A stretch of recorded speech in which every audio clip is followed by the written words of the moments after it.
어느 고등학교에 학생들이 현장 학습을 가기로 자치적으로 결정을 했는데 떠나는 날 움직이기 귀찮으니까 그냥 비디오로 현장 수업을 대신하자. 그래서 비디오로 현장 수업을 대신했다 그럽니다. 어떤 학교는 조회 시간에 학생들이 애국가를 따라 부르지 않아서 애국가 반주를 틀어줬다 그러죠. 그런데 반주만 가지고는 애국가를 부르는 학생들이 너무 적어서 그 반주에다가 가사까지 덧입혀서 애국가를 불렀다 그래요. 요즘에 아이들이 글자가 많은 책들을 별로 안 좋아한답니다. 그래서 글자보다 그림을 많이 넣는다 그래요. 우리가 흔히 하는 말 가운데 1만 시간의 법칙이라는 말이 있습니다. 1만 시간의 법칙이라는 것은 어떤 분야에든지 1만 시간을 투자하면 아주 좋은 결과를 맺는다는 거죠. 거기에 전문가가 된다는 겁니다. 1만 시간. 그런데 문제는 1만 시간을 투자하는 사람이 그렇게 많지 않다는 거예요. 그래서 사실 수박 겉핥기로 끝나는 게 상당히 많다는 거죠. 아인슈타인이라는 사람은 7살 때 글자를 띄었다 그럽니다. 또 우리가 알고 있는 대로 베토벤이라는 사람은 그 음악 선생이 베토벤은 음악에 자질이 없습니다. 그렇게 얘기를 하기도 했다 그러죠. 또 토마스 에디슨, 발명왕 토마스 에디슨은 어릴 때 학교에서 도저히 얘는 배울 만한 능력이 안 된다. 그래서 중간에 학교를 접었다고 얘기를 하고요. 또 우리가 알고 있는 대로 월트 디즈니라고 하는 사람은 한때 신문 기자였는데 편집장이 당신은 글 쓰는 재주가 도저히 없기 때문에 기자 일을 더 이상 할 수 없다. 그렇게 종용하기도 했다 그럽니다. 영국의 많은 사람들이 존경을 받는 윈스턴 처칠이라는 수상은 우리가 잘 알고 있는 대로 한 학년을 2번 이상 다녀야 될 정도로 학습에 부진한 모습들을 보이기도 했다고 얘기하죠. 자, 그렇다면 여기 많은 사람들의 공통점이 있어요. 그럼에도 이 사람들이 훌륭하게 될 수 있었던 것은 그들의 끈기, 열정만은 누구도 따를 수 없는 그런 끈기와 열정이 있었다는 거죠. 성경에 보면 야복강에서 천사와 씨름했던 야곱이라는 사람이 등장합니다. 야곱이 체력이 좋았기 때문에 천사와 씨름한 거 아니죠. 그의 능력이 탁월했기 때문에 그렇게 씨름해서 이긴 게 아닙니다. 그에게 오직 한 가지 끈기입니다. 끝까지 하겠다는 끈기. 내가 이 싸움에서 절대로 지지 않겠다는 끈기. 그 끈기죠. 하나님께서는 하나님의 백성들의 기도에 귀를 기울여 주십니다. 한량없는 인내심으로 자비하심으로 우리의 기도를 들으십니다. 오늘 이 자리에 믿음 생활한 여러분들은 기도를 안 해본 분들이 없죠. 다 기도해 보셨습니다. 그런데 기도하면서 응답이 속히 오지 않아서 낙심해 본 적도 있을 거예요. 왜 내가 기도하는 게 이렇게 응답이 되지 않지? 라고 하는 마음을 가져본 적이 계실 겁니다. 그래서 예수님께서는 기도하고 낙심하지 말라고 말씀하고 계십니다. 기도의 사람인 E.M. 바운즈가 쓴 책 가운데 기도의 능력이란 책에서 그는 이런 말 합니다. 마귀는 무엇보다도 그리스도인들이 기도하는 것을 방해하려고 합니다. 그러니까 믿음의 성도들이 기도하는 것을 마귀는 어찌됐건 방해한다는 거예요. 왜냐하면 기도하면 하나님이 주시는 능력을 얻게 되니까. 그래서 마귀는 기도가 빠진 성경 공부, 기도가 없는 봉사, 기도드리지 않은 예배를 전혀 두려워하지 않는데요. 마귀는 우리가 기도할 때 두려워한다 그럽니다. 오늘 본문 1절에 주님은 이렇게 말씀하십니다. 예수께서 그들에게 항상 기도하고 낙심하지 말아야 할 것을 비유로 말씀해요. 항상 기도하고 낙심하지 말라 이렇게 말씀하고 계시다는 거예요. 그 말은 항상 기도한다는 말은 어떤 상황에도 포기하지 말고 기도하라는 거죠. 우리가 어떻게 기도할 수 있습니까? 어떤 때는 기도해도 응답이 오지 않는 것 같을 때가 있어요. 그러나 낙심하거나 포기하지 말고 기도하라고 주님 말씀하십니다. 응답이 더딘다 할지라도 기도를 포기하지 말고 하나님의 섭리하심을 믿고 믿음을 가지고 기도하라고 주님 말씀하고 계십니다. 독일의 나치 정권이 유대인들을 핍박하고 학살할 때 600만 명을 학살했다 그러죠. 특별히 아우슈비츠 수용소 같은 데에선 150만 명이 가스실에서 죽임을 당했습니다.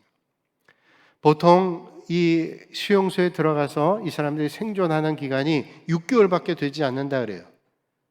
보통 6개월. 그러면 죽는다는 거예요.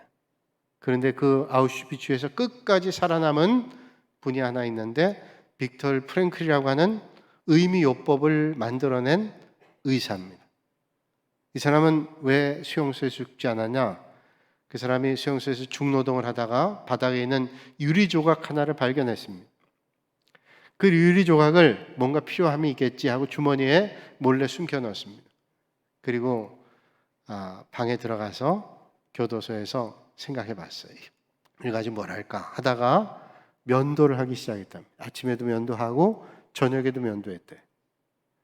평균 6개월밖에 살지 못하는 수용소에서 면도를 한다니 뭐 생각이 되겠어요? 사는 것이 희망이 어려운 때 면도를 한다. 그래도 면도했다 그래요.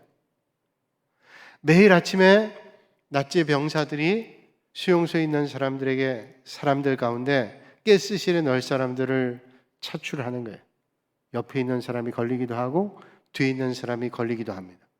그런데 빅터 프랭클은 끝까지 가스실에 끌려가지 않았대요. 나치 병사와 눈이 마주칠 때 삶에 대한 강렬한 모습을 보면서 많은 사람들이 빅터 프랭클을 차출하지 않았다 그러죠. 프랭클이 그의 책에서 그런 말을 했습니다. 내가 살아남을 수 있었던 것은 절대로 삶에 대한 포기를 하지 않았다. 절망의 순간에도 포기하지 않았다고 말했습니다. 사랑하는 여러분, 상황이 아무리 힘들고 암담하고 어렵다 할지라도 낙심하지 않아야 됩니다.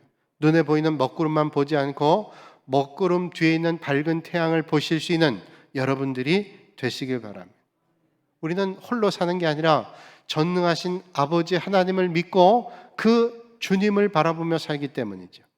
오늘 본문 말씀에 항상 기도하고 낙심하지 말아야 될 것을 비유로 말씀하고 있습니다. 낙심하지 않는다는 건 뭐예요? 믿음의 기력이 소진되지 않는 겁니다. 우리가 믿음이 있다면 낙심하지 않죠. 그런데 믿음의 기력이 소진하면 낙심합니다. 이제 안 돼 라고 하는 절망과 좌절이 우리에게 찾아오지요. 그러므로 낙심하지 않도록 날마다 깨어 하나님을 바라보고 기도해야 됩니다.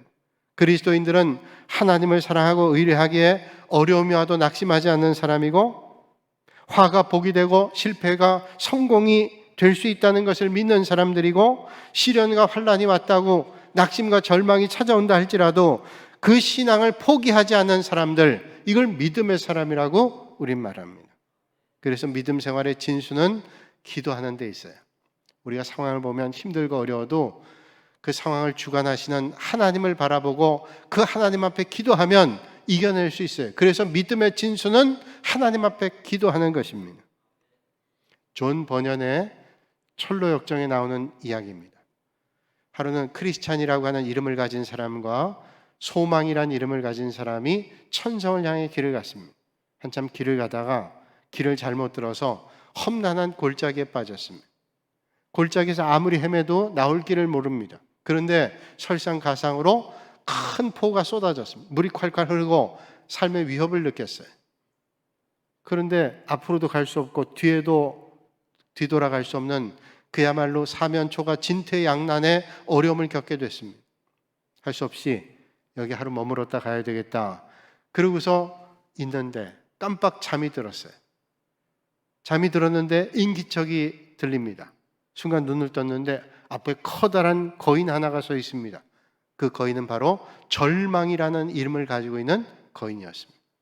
그 절망이라는 거인이 크리스찬이라는 사람과 소망이라는 사람 보고 큰 소리를 칩니다. 감히 내 구역에 왔어? 그리고 지옥 감옥에 보내야 되겠다. 지하 감옥으로 던졌습니다. 그리고 일주일 동안은 얼마나 매질을 하는지 초죽음이 됐어요. 그리고 절망이라는 거인이 독수를 줍니다. 먹고 죽으라는 거예요.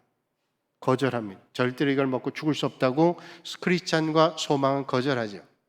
그래서 심한 매질하고 내일은 너희들을 갈기갈기 찢어 죽이겠다. 그리고 하룻밤을 지나게 됩니다. 그날 밤이 마지막이라고 생각한 크리스찬과 소망이라는 사람은 하나님 앞에 밤새도록 간절하게 기도합니다.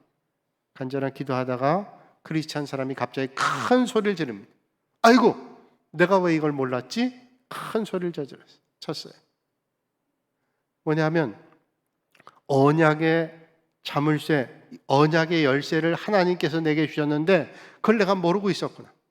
이 언약의 열쇠를 눈앞에 보이는 고통과 절망과 괴로움 때문에 내가 가지고 있으면서도 이 언약의 열쇠를 사용하지 않았구나. 그리고 언약의 열쇠를 꺼내서 그 감옥의 자물쇠를 열었다 그래요. 그것을 존 버녀는 말하기를 그 언약의 열쇠를 기도라고 얘기합니다. 아무리 심한 감옥에 절망 같은 상황이 있다 할지라도 하나님이 주신 언약의 열쇠를 자물쇠에 갖다 대면 열린다는 거예요. 오늘도 이 아침에 여러분의 삶에 어떤 상황이 있다 할지라도 언약의 열쇠 기도를 통해서 하나님의 역사를 만나실 수 있는 여러분들이 되시기를 주님의 이름으로 축원합니다. 오늘 말씀이 바로 기도에 대한 말씀이에요.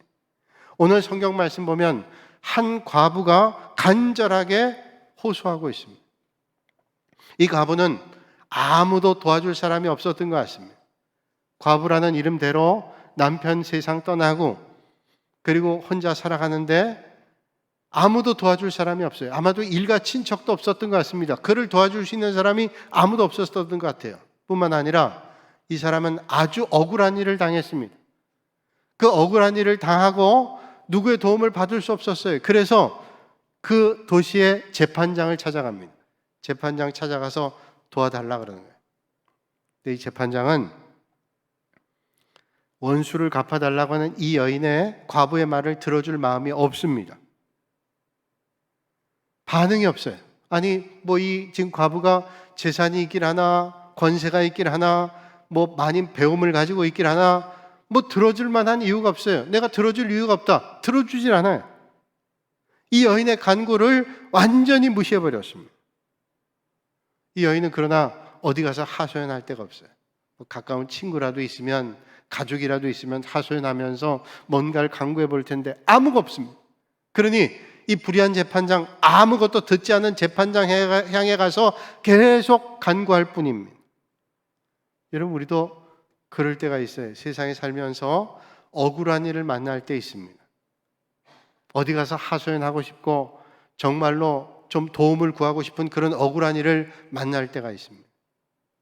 제가 서울에서 목회할 때 어떤 분이 교통사고가 났어요. 집사님인데 그 병원에 신방 갔습니다. 다행히 큰 사고는 나질 않았어요. 한 2주 정도 입원해 있어야 된다는 사고니까 그렇게 큰 사고는 아니었어요. 그리고 사고 상황은 아주 큰일 날 뻔한 상황이었어요. 미아리의 큰 대로에 차가 가다가 건너편에서 중앙선을 침범한 차에 부딪혔습니다. 아마도 그 운전자가 다른 걸 하다가 부딪힌 것 같아요. 단지 이제 다행히 큰 빠른 속도로 달리지 않았기 때문에 부서질 정도였지만 큰 사고는 아니었어요. 그 대로에서 차가 중앙선 침범해서 부딪히니까 사고 때문에 길이 콱 막히지 않았겠어요? 가해 사고 차량의 가해자가 이 피해자에게 와서 우리 집사님께 와서 얘기하더래요. 제가 100% 잘못했습니다. 잘못했으니 차가 이렇게 막혀 있으니까 길을 빼고 그리고 처리하십시다. 그런 일 얼마든지 할 수 있죠. 그래서 당연히 길이 막혀 있으니 그렇게 하십시다. 그리고 차를 뺐답니다. 차를 빼고 난 다음에 가해자가 얘기하더래요. 아니, 아주머니는 어쩌다가 제 차를 받으셨어요? 적반하장이. 자기가 받고 나서 차를 빼고 난 다음에 오히려 당신이 왜 내 차를 받았습니까? 이렇게 얘기를 하더라는 거예요. 아니, 그 백주의 대로에서 많은 사람들이 봤지만 보고 지나갔지 거기 증언할 사람이 어디 있겠어요? 아주 기가 막힌 상황이 당한 거예요. 그러면서 그 사람 하는 말이 내 뒤에는 아주 유력한 사람들이 많이 있다고, 그리고 슬그머니 협박을 하더래요. 병원에 입원했는데 마음 편하지 않은 거예요. 제가 갔더니 얼마나 억울했던지, 목사님 이 억울한 걸 좀 어떻게 해결할 방법이 없을까요? 저한테 얘기하더라고요. 세상에는 억울한 일을 만날 때 있습니다. 사무엘상 1장에 보면 한나라고 하는 여인이 등장합니다. 한나는 엘가나라는 에브라임 사람과 결혼했습니다. 오랫동안 아이를 낳지 못했어요. 근데 엘가나가 분인나라는 첩을 얻어서 이 첩을 통해서 아이를 낳습니다. 근데 이 첩이 어떤 분인나가 본처인 한나를 얼마나 천대하고 없이 여기는지 한나의 마음속에 한이 됐던 것 같아요. 한나가 날마다 성전 가서 하나님 앞에 기도했습니다. 탄식하고 부르짖었어요. 그 모습을 봤던 엘리 제사장이 그 모습을 보면서 술 취한 것처럼 느꼈습니다. 왜 술 취한 것처럼 느꼈냐면 하나님 앞에 탄식하는 모습이 입을 열어 뭐라고 하는 것 같은데 하나도 말소리가 들리지 않아요. 그러니까 술 취한 것처럼 보였습니다. 사무엘상 1장에 이렇게 말씀합니다. 엘리가 그에게 이르되 내가 언제까지 취하여 있겠느냐, 포도주를 끊으라. 취한 걸로 보였어요. 그랬더니 한나가 대답합니다. 내가 언제까지 취하겠느냐, 포도주를 끊으라는 그 말에 내 주여 그렇지 아니이다. 나는 마음이 슬픈 여자라. 포도주나 독주를 마신 것이 아니오 여호와 앞에 내 심정을 토한 것뿐이라. 내가 술 먹어 이런 게 아니라 너무 기가 막히고 답답하고 힘들어서 이렇게 탄식하며 토하는 겁니다 라고 얘기했다는 거예요. 그런 소리를 듣고 엘리 제사장이 대답합니다. 평안히 가라. 하나님이 내가 기도하여 구한 것을 허락하시기를 원하노라. 그 탄식을 제사장이 듣고 얘기했어요. 하나님께서 응답해 주실 거라. 평안히 가라. 여러분, 오늘도 이 아침에 하나님 앞에 탄식하며 토하며 부르짖는 그 사연을 하나님께서 들으시고 응답해 주실 것을 믿으시길 바랍니다. 오늘 말씀에 보면 왜 불의한 재판장에 대한 말씀을 하실까요? 하나님께서 반드시 응답하신다는 것을 말씀해 주시는 거예요. 오늘 2절에 말씀하고 있죠.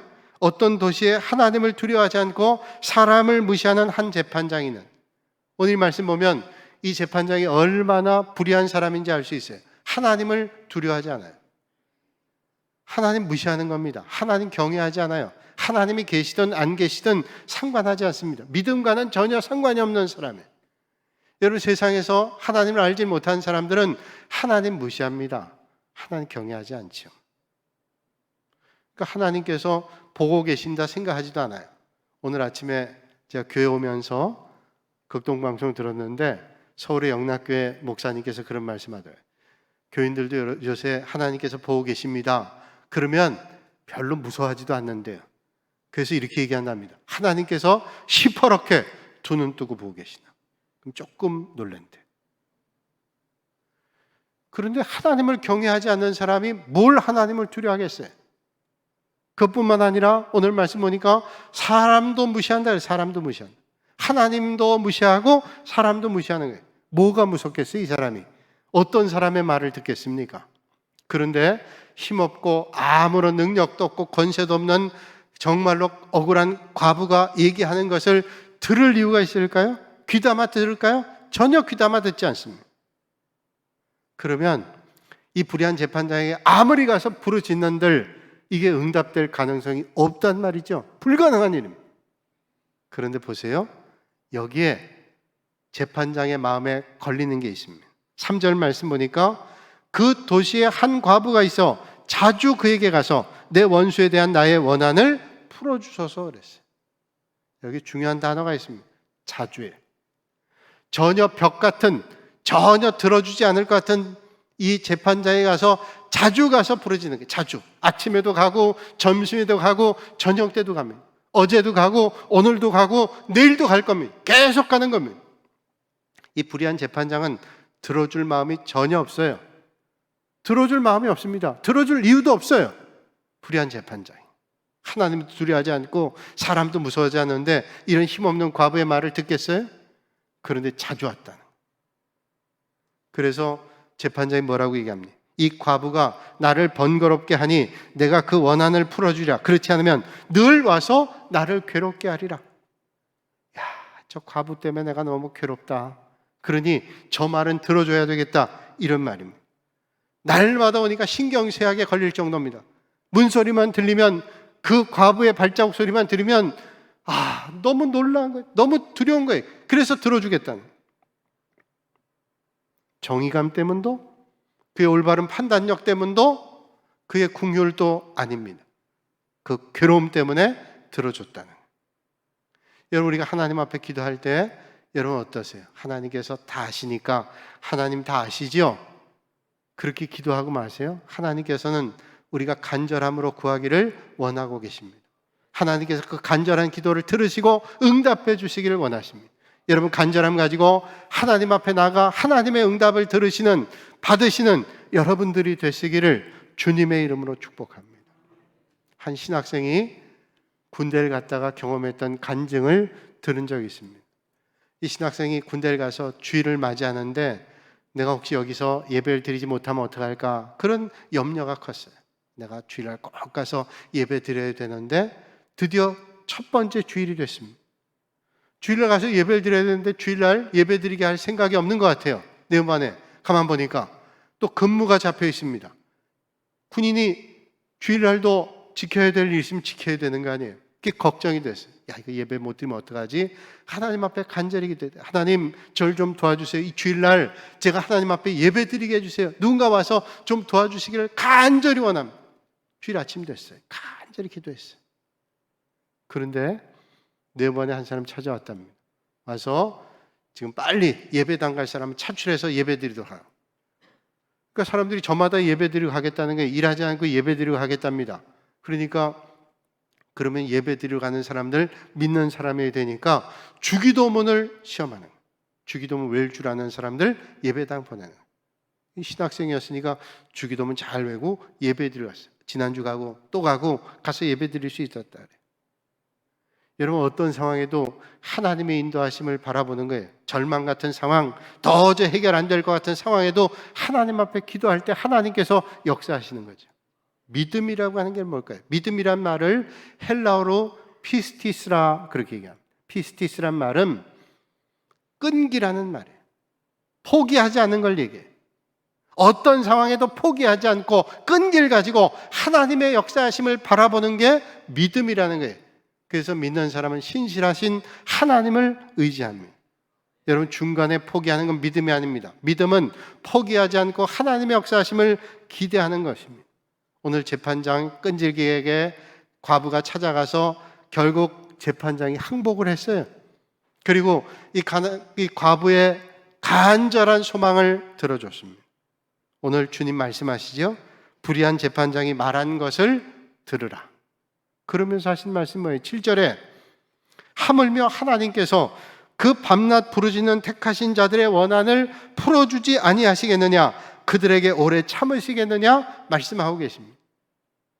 자, 불의한 재판장도 그 과부의 간절함을 듣는데 하물며 하나님께서 우리를 사랑하시고 정말로 좋으신 하나님께서 우리를 창조하시고 오늘도 이끌으신 그 하나님께서 하물며 우리의 간절함들을 듣지 않겠냐. 그래서 8절에 말씀하죠. 속히 원한을 풀어주리라. 여러분 하나님께서 오늘도 들어주시고 속히 응답해 주시는 하나님의 역사를 만나실 수 있기를 바랍니다. 하나님께서 반드시 기도하고 부르짖는 호소를 응답해 주시겠다는 약속입니다. 오늘 여러분도 이 하나님의 약속의 말씀을 믿고 기도하실 수 있기를 바랍니다. 너희 중에 누가 아들이 떡을 달라 하는데 돌을 주며 생선을 달라 하는데 뱀을 줄 사람이 있겠느냐? 너희가 악한 자라도 좋은 것으로 줄 알거든 하물며 하늘에 계신 너희 아버지께서 구하는 자에게 좋은 것으로 주시지 않겠느냐? 주님 말씀하셨습니다. 오늘도 그런 약속에 응답을 해주시는 주님의 음성을 들으시고 하나님 앞에 나가 믿음의 확신 가지고 응답을 받으시는 여러분들이 다 되실 수 있길 바랍니다. 그런데 여러분 우리가 오늘 이 말씀을 생각하면서 절대로 잊지 말아야 될 말씀이 있습니다. 아주 주의 깊게 생각해야 될 말씀이 있어요. 그럼에도 말세가 되면 이렇게 낭망하지 않고 끈기를 갖고 기도하는 사람이 적다는 거예요. 하나님께 기도하면 하나님께 정말로 좋은 걸 응답해 주시지 우리 믿는 사람이 다 알아요. 그런데 마지막 때가 되면 이런 믿음을 가진 사람들이 점점 적어지게 된다는 거예요. 그래서 이런 사람 찾아보기가 쉽지 않다는 겁니다. 오늘 8절에 말씀합니다.